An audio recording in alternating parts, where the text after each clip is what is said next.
C'était une annonce attendue de longue date. Certains pensaient même qu'elle ne viendrait jamais.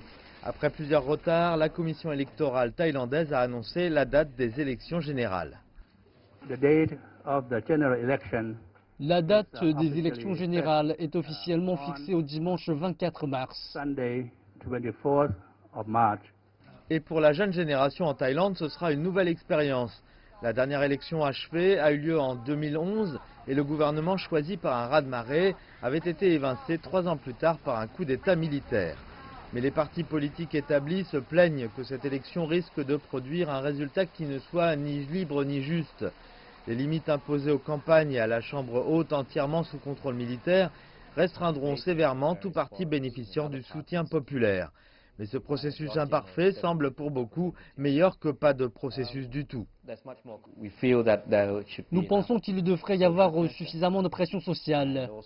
Et avec autant de partis politiques en compétition, que nous devrions pouvoir contrôler et nous assurer qu'ils sont aussi libres et équitables que possible. L'armée sera le grand point d'interrogation qui pèse sur le processus.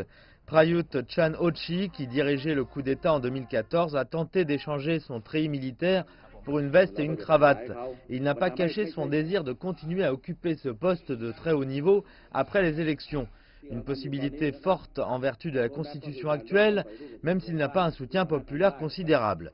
Entre-temps, malgré 5 ans de relative stabilité, peu de mesures ont été prises pour remédier aux divisions qui ont miné la politique thaïlandaise par le passé.